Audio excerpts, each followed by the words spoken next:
بسم الله الرحمن الرحيم. يا أيها الذين آمنوا اتقوا الله ولتنظر نفس ما قدمت لغد واتقوا الله إن الله خبير بما تعملون ولا تكونوا كالذين نسوا الله فأنساهم أنفسهم أولئك هم الفاسقون. تمام قسم کی تعریفات، بڑائی، بزرگی، کبریائی، حمد و ثنا اس اللہ رب العالمین کے لیے لائق اور زیبا ہیں جو خالق کائنات، مالک ارض و سما ہے، جس اللہ رب العالمین نے ہم لوگوں کو پیدا فرمایا ہے. بعدہ درود و سلام نازل ہو تمام انبیاء اکرام علیہم الصلاۃ والسلام پر، بالخصوص ہمارے آخری نبی جناب محمد رسول اللہ صلی اللہ علیہ وسلم پر ان گنت درود و سلام نازل ہو. اللہم صلی علی وسلم بارک علی.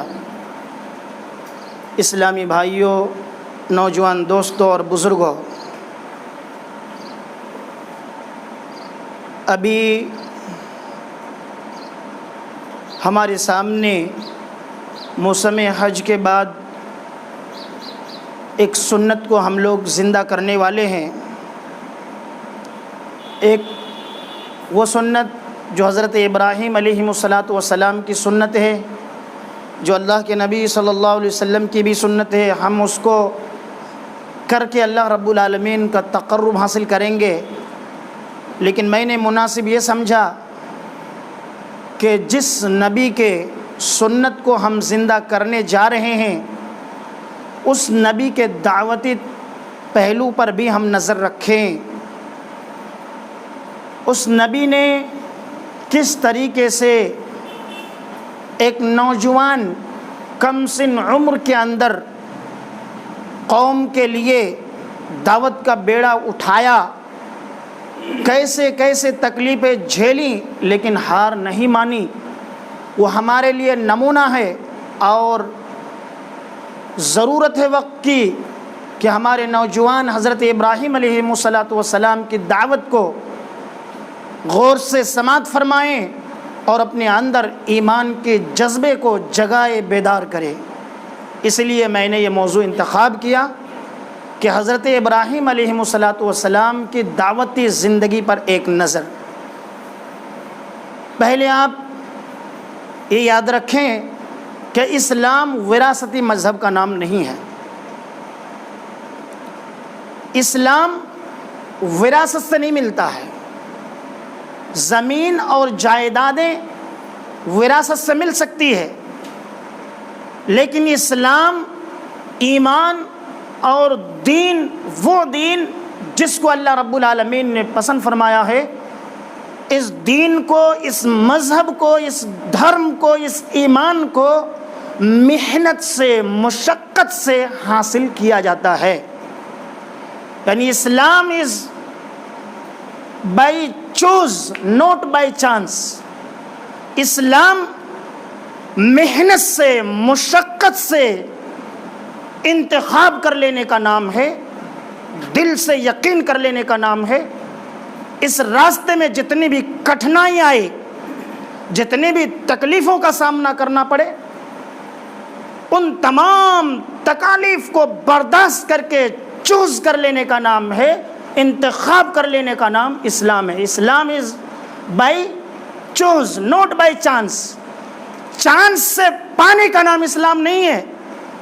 ابھی ہم اور آپ جو مسلمان ہیں، یہ اسلام از بائی چانس. ہمیں چانس ملا، ہمارے آبا و اجداد مسلمان تھے، ایماندار وہ لوگ نام کے تھے، تو ہم مسلمان گھر میں پیدا ہوئے تو ہمیں ایک چانس ملا کہ نہیں، تو ایسے ہم مسلمان ہو گئے. اس لیے ہماری زندگی اپنی منمانی زندگی ہے، اسلام کے مطابق نہیں ہے. اگر آج واقعتاً اگر ہماری زندگی ایسی ہوتی کہ اسلام از بائی چوز، اسلام کو ہم نے محنت سے حاصل کیا ہوتا، مشقت سے حاصل کیا ہوتا، دل کے یقین سے پایا ہوتا، تو آج یہ وبا جس سے ہم کترا رہے ہیں، آج یہ بیماری جس سے ہم جھوج رہے ہیں، آج یہ آفت جس سے دنیا تڑپ رہی ہے، مسلمانوں کے لیے کوئی وبا ہی ثابت نہیں ہوتی۔ ایمان کمزور ہو گیا، ڈگمگا گیا، پیر میں زلزلے آ گئے، ہمارے ایمان جو ہے لڑکھڑا گیا۔ اس وجہ سے آج ہم لوگ مظلوم اور مقہور ہیں، اس عذاب کے شکار ہیں، ہمارے حوصلے پست ہو گئے۔ یہی وجہ ہے کہ اللہ کے نبی صلی اللہ علیہ وسلم نے بھی یہ فرمایا تھا کہ المسلم القوی خیر من مؤمن الضعیف، المؤمن القوی خیر من مؤمن الضعیف، کہ جو قوی اور طاقتور مومن ہے وہ بہتر ہے، افضل ہے اس مومن سے جو کمزور ہے۔ کیوں؟ ایک نوجوان کی اسلام نے اہمیت دیا ہے۔ آپ ابتدا سے غور کرتے جائیں نوجوانوں کی کیا اہمیت معاشرے کے اندر رہی ہے۔ اللہ رب العالمین نے بھی قرآن کے اندر اس کو بیان کیا، انہم فتیۃ آمنوا بربہم وزدناہم ہدی، سورہ کہف کی آیت نمبر 13 اٹھائیے، پڑھتے جائیے یہاں سے واقعات کو۔ حضرت کیا کہتے ہیں، اللہ تعالیٰ نے سورۃ الکہف کی آیت نمبر 13 کے اندر ان چیزوں کو بیان کیا کہ وہ چند نوجوان تھے، وہ نوجوان کتنے تھے؟ 9 تھے یا 9 سے کم تھے؟ 9 نوجوان یا اس سے کم تھے۔ اس زمانے کے اندر ایک بادشاہ تھا جو بادشاہ اس بات کی دعوت دیا کرتا تھا کہ لوگ بتوں کی عبادت کرے، بتوں کے نام کی نظر و نیاز کرے، بتوں کے سامنے آ کر کے جھکے، بتوں کے سامنے رکوع کرے، بتوں کے سامنے سجدے کرے، بتوں کے سامنے آ کر کے اپنے سوالات رکھے۔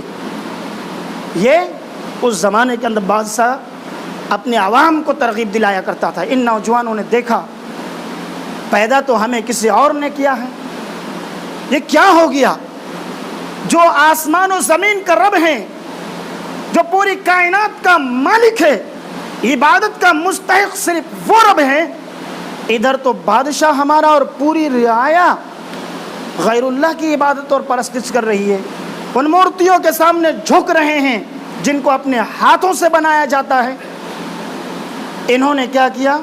ایک عبادت خانہ بنایا، یا ایک جگہ کا انتخاب کیا جہاں پر یہ اللہ واحد کی عبادت کرنا شروع کر دیے۔ توحید کی بات اور صدائیں وہاں سے اٹھنی شروع ہوئی، لوگوں میں توحید کا پیغام پہنچنا شروع ہوا، اور پہنچتے پہنچتے یہ پیغام بادشاہ تک پہنچ گیا۔ بادشاہ نے مطالبہ کیا، آ جاؤ ادھر۔ گئے، بادشاہ کے آنکھوں میں آنکھ ڈال کر کے کہا کہ ہم اللہ کے ساتھ کسی کو شریک نہیں ٹھہرائیں گے۔ جو اللہ کائنات کا مالک ہے، آسمان و زمین کا خالق ہے، پیدا کرنے والا ہے، ہم اس کی عبادت کریں گے، اس کے علاوہ کسی کے سامنے نہیں جھکیں گے۔ آخر جب مصیبت آئی، نوبت یہاں تک پہنچ گئی، اختصار کے ساتھ آپ کو بتاتا چلوں کہ جان کو خطرہ ہوا، اپنے ایمان کی تحفظ کے لیے، اپنی جان کی حفاظت کے لیے، توحید کو ابھی لوگوں تک پہنچانے کے لیے پہاڑ کے ایک غار کے اندر گئے۔ اللہ نے ان کی حفاظت اس ایمان کے ناطے کیسے کہ 309 سال تک کے لیے نیند میں سلا دیا۔ نیند کے اندر کروٹ بھی لے رہے تھے، ان کو پتہ نہیں۔ ان کے ساتھ کتا تھا، اللہ تعالیٰ نے ان کے دروازے پر ان کو بٹھا کے رکھا تاکہ کوئی اگر گزرنے والا نظر بھی ڈالے تو ان کو ایسا احساس نہ ہو کہ یہ مر چکے ہیں، ایسا احساس نہ ہو، زندہ کی طرح سوتے ہوئے کروٹ بھی بدل رہے تھے، اور وہاں پر کتا ان کی حفاظت کے لیے اللہ رب العالمین کی طرف سے جو ہے رکھا گیا تھا نگہبانی کے طور پر، کہ کوئی دیکھے، کتا دیکھے تو بھاگ جائے پیٹ پھیر کر کے، اس سے قریب نہ آئے۔ اللہ نے ان کی حفاظت کی۔ ابراہیم علیہ السلام کی زندگی دیکھیے۔ ابراہیم علیہ السلام، اچھا اس واقعہ سے پتہ یہ چلا کہ اسلام کو محنت سے، مشقت سے حاصل کیا جاتا ہے، جیسا کہ ان نوجوانوں نے محنت سے حاصل کیا۔ اب آئیے دیکھتے ہیں کہ معاشرے میں جو بگاڑ ہے، خرابی ہے، کیا ہمیں اس معاشرے کو سپورٹ کر دینا چاہیے؟ ہم ایک داعی ہیں، ہر ایک کے سر پر یہ ذمہ داری ہے کہ خیر کی دعوت دے، برائی سے روکے۔ تو کیا ہم کمپرمائز کر لیں، برائیوں کو دیکھتے ہوئے، جانتے ہوئے، سمجھتے ہوئے، اس کا جواب یہ ہے کہ ہم ان کے ہاں میں ہاں نہ ملائے، جس طریقے سے ہم لوگ شادیوں میں کرتے ہیں. کسی کے گھر میں موت ہو گئی، کھانا کرنا ہے تو کرنا ہے، کیونکہ رشتہ دار ہیں ہمارے، وہ کہیں گے کہ انہوں نے کھانا نہیں کیا، ان کی رسم ادا نہیں کی. اگر شادی ہے، 1000 طرح کی رسمیں کی جاتی ہے، وہ کرنا ہے، کیونکہ ہمارے رشتہ دار ہم کو برا بھلا کہہ دیں گے. ہمیں رشتوں کی پرواہ ہے، ہمیں سماج کے لوگوں کی پرواہ ہے، ہمیں قوم کی پرواہ ہے، لیکن ہمیں یہ پرواہ نہیں کہ ہمارا رب ناراض ہو رہا ہے. لیکن اللہ کیا حکم دے رہا ہے، نبی کی سیرت سے کیا پتہ چل رہا ہے. حضرت ابراہیم علیہ السلام نے کمپرمائز نہیں کیا. ابراہیم علیہ السلام سب سے پہلے ان کی آنکھ جب بتوں پر پڑتی ہے کہ قوم کے لوگ تو مالک حقیقی کو چھوڑ چکے ہیں، ایسے صورت میں مورتیوں اور بتوں کے سامنے جھک رہے ہیں، غصے میں آتے ہیں، کلاڑی اٹھاتے ہیں، تمام بتوں کو پاش کر دیتے ہیں، ٹکڑے ٹکڑے کر دیتے ہیں اور بڑے بت پر کلاڑی رکھ دیتے ہیں. قوم کے لوگ میلے سے آتے ہیں، دیکھتے ہیں، غیظ و غضب میں ہوتے ہیں اور کہتے ہیں من فعل ھذا بآلہتنا انہ لمن الظالمین. میرے معبودوں کی یہ توہین کس نے کی ہے؟ کس کی یہ جرت، کس کی یہ ہمت، کس کی یہ حوصلہ کہ ہمارا پورا کفرستان ہے، پوری طاقت ہماری کفر کی ہے، اور اس بیچ میں کس نے یہ ہمت کر لی ہے؟ کس کی یہ ہمت ہو گئی؟ قالوا، ان لوگوں نے کہا فتن یذکرہم، سمعنا فتن یذکرہم یقال لہ ابراہیم. ایک نوجوان ہے، ہم نے سنا ہے ان نوجوانوں کو ان کی مذمت بیان کرتے ہوئے، ان بتوں کی لاچاری اور بے بسی کو بیان کرتے ہوئے سنا ہے. اس نوجوان کا نام ابراہیم ہے. انہوں نے ایسا کیا ہوگا؟ تو میرے بھائیو، اس آیت سے پتہ یہ چلا سماج کے اندر جو بگاڑ ہو، چاہے وہ اپنے گھر کے اندر ہوں یا اپنے پڑوسی کے اندر ہوں یا اپنے معاشرے کے اندر ہو، اس میں ہمیں ضم نہیں ہونا چاہیے، ملنا نہیں چاہیے. حق تو حق کو حق سمجھ کر کے اپنانا چاہیے اور ناحق سے بیزار ہو کر کے الگ ہو جانا چاہیے. آئیے اب دیکھتے ہیں دعوت کا آغاز ہم کس سے کریں.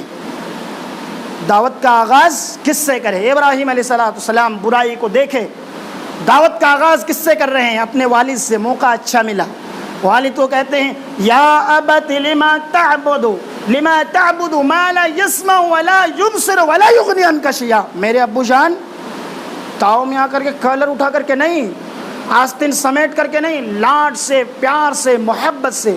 ابو جان، آپ ایسے مورتیوں کی عبادت کیوں کرتے ہیں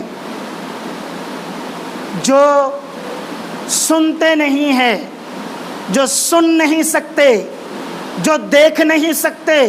ولا یغنی عنک شیئا، آپ پر کوئی مصیبت آ جائے، آفت آ جائیں، کچھ فائدہ بھی نہیں پہنچا سکتے. ابو جان ایسا کیوں کرتے ہیں؟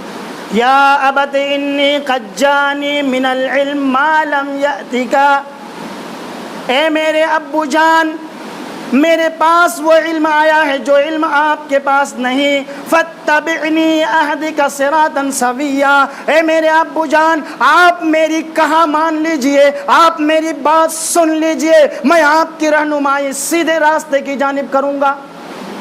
ابراہیم علیہ السلام اصلاح کہاں سے کر رہے ہیں؟ اپنے گھر سے. آج ہمارے گھر کے نوجوان ہو، بڑے بھائی ہو، گھر کا مکھیا ہو، اگر گھر کا مالک ہے، کل صبح اگر کام پہ نہیں گیا، گھر سے نکال دے، 1 دن چھٹی کر لیا، 2 دن کر لیا، تیسرا دن تجھے کون کھلائے گا؟ جاؤ باہر نکلو، اپنا روم کرایہ لو، باہر جا کر کے رہو، اپنا خرچ اٹھاؤ گے، پتہ چلے گا تمہیں. لیکن نماز نہیں پڑھتا ہے، کیا کریں گے؟ چھوڑے ہیں، نوجوان ہے، سمجھاتا ہوں سمجھتا نہیں ہے. یہاں پر کمپرمائز ہو رہا ہے. اب ضم کر رہے ہیں، ان کو ساتھ رکھ رہے ہیں، ان کو سمجھا نہیں رہے ہیں، کوشش نہیں کر رہے ہیں، لیکن کام پہ نہ جائیں، گھر سے نکلنے کے لیے تیار ہو جائیں گے. کام پہ نہ جائیں، مکان سے جدا کرنے کے لیے تیار ہو جائیں گے. آپ کی اپنی ذاتی بات نہ مانے، اپنی وراثت سے الگ کرنے کے لیے کورٹ سے آپ ایک بڑی ڈاکومنٹس بنا لیں گے، میں اس وراثت سے اس بچے کو الگ کر رہا ہوں، میرا بات نہیں مان رہا ہے. کر رہے ہیں لوگ، آپ نے بھی دیکھا ہوگا، کر رہے ہیں. تو یہ ابراہیم علیہ السلام نے ایسا نہیں کیا. اپنے باپ کو دعوت دیے اور کیا کہا؟ اپنے باپ کو دعوت دے کر کے اس پر ڈٹے رہے. ہونا یہ تھا کہ باپ مانتے. باپ نے کہا، الٹی دھمکیاں دی اور کہا کہ اگر تم نہیں مانتا ہے بتوں کی بھلائی برائی کرنا چھوڑتا نہیں ہے تو تیرا پیر ہاتھ توڑ کر کے رکھ دوں گا، یا تو پھر وطن چھوڑ کر کے بھاگ جا یہاں سے۔ حضرت ابراہیم علیہ السلام نے موقع پایا اور کہا ما هذه التماثيل التي، یہ بت، یہ مجسمہ، یہ کاغذ کی تصویریں جو دیواروں پہ لگا کے رکھے ہو تعظیم کے لیے، موم بتی پھر کیا کہتے ہیں اگر بتی گھما رہے ہو خبر پرستوں کے اندر، جیسا کہ آج پایا جا رہا ہے، مورتیوں کے سامنے جھک رہے ہو، ہاں یہ کیا ہے؟ جہاں جھک رہے ہو، سجدہ کر رہے ہو، ان کے نام کی نظریں کر رہے ہو، نیاز مان رہے ہو، یہ کیا ہے بتاؤ؟ سب ہکا بکا ہو گئے۔ ان لوگوں نے کہا قالوا وجدنا آبانا، ان لوگوں نے کہا کہ ہم نے ہمارے آبا و اجداد کو عابدین اس کی عبادت کرتے ہوئے پایا ہے، اس کی پوجا پاٹ کرتے ہوئے پایا ہے، اس لیے ہم بھی اس کے اتباع میں اس کی پوجا پاٹ کر رہے ہیں۔ اور ہمارے اندر رسم و رواج ہوتا ہے تو کیا کہتے ہیں؟ کیا کریں، گھر میں میت ہو گئی ہے نہیں کھانا کرو تو آس پڑوس کیا کہیں گے؟ ہمارے باپ دادا کرتے آئے ہیں، کرنا پڑتا ہے مجبوری میں، آپ وہ نہیں سمجھتے ہیں مولوی صاحب، یہی تو کہیں گے۔ شادی میں ہزار طرح کی رسم و رواج کرتے ہیں، کیوں کر رہے ہیں؟ ہم بھی فلاں کے رسم میں گئے ہیں، اگر ہم نہیں کرے تو وہ کہیں گے دیکھو انہوں نے خرچے بچانے کے لیے نہیں کیا، لوگ تھو تھو کریں گے، کیا کریں، مجبوری ہے جس کی وجہ سے کر رہے ہیں۔ اور یہاں پر دیکھیے کوئی کمپرمائز نہیں کی ابراہیم علیہ السلام نے، کہا کہ یہ کیا کر رہے ہو۔ اور پھر جب ان لوگوں نے جواب یہ دیا کہ یہ دلیل پیش کہ ہم نے اپنے باپ دادا کو ایسا کرتے ہوئے پایا ہے، تو حضرت ابراہیم علیہ السلام نے کیا کہا؟ کہا کہ انتم کنتم انتم وآباؤکم فی ضلال مبین، کہ تم اور تمہارے باپ دادا جو تھے صرف سوالیہ نشان تمہارے اوپر نہیں، تم سے پہلے جو تمہارے اگلے باپ دادا گزر چکے ہیں ان پر بھی سوالیہ نشان ہے کہ اگر انہوں نے ان کی پوجا کیا ہے، انہوں نے ان کے سامنے آ کر کے سوال کیا ہے، انہوں نے ان سے کچھ مانگا ہے، تو وہ لوگ بھی گمراہ تھے، کھلے ہوئے گمراہی میں تھے، اور تم اس کے اتباع کر کے تم بھی ایسا کر رہے ہو تو تم بھی کھلے طور پر گمراہی میں ہو۔ میرے بھائیو، بہت ساری باتیں کہنے کے لیے میں نے تیاری کیا تھا، لیکن مزید وقت ساتھ نہیں دے رہا ہے، اس لیے میں یہیں سے اپنی بات ختم کرتا ہوں، اور انشاءاللہ اسی موضوع کو سلسلہ وار آئندہ بیان کروں گا۔ اللہ رب العالمین سے ہم دعا کرتے ہیں کہ اللہ رب العالمین ابراہیم علیہ السلام کی سنت کو اپنانے کی توفیق دے مولا۔ اللہ رب العالمین ایمان کو اپنانے کے لیے ابراہیم علیہ السلام کے اندر جو جوش تھا، ولولہ تھا، جس طریقے سے انہوں نے دعوت کا بیڑا نوجوانی میں کم عمر میں اٹھایا، اللہ تعالی ہمارے نوجوانوں کو بھی وہ بیڑا اٹھانے کی توفیق دے مولا۔ یا اللہ ہمارے نوجوان جو سست اور کاہل ہو گئے ہیں، یا اللہ یہ جو کام چور ہو گئے ہیں، ان سے کام لینے والا بنا مولا۔ یا اللہ ان سے تو دین کا کام لے، دین کی خدمت لے، یا اللہ قوم کی فلاحی اور بہبودی کے کام میں ان کو استعمال کر۔ یا اللہ تعالی ہم لوگوں کو جب تک تو اس دنیا میں رکھ، ایمان اسلام کی حالت میں رکھ، اور جب ہمارا خاتمہ ہو ایمان بالخیر پر خاتمہ ہو، آمین۔ بارک اللہ لنا ولکم فی القرآن المجید ونفعنا وإیاکم بالآیات والذکر الحکیم، انہ تعالی جواد کریم ملک بر رؤوف الرحیم۔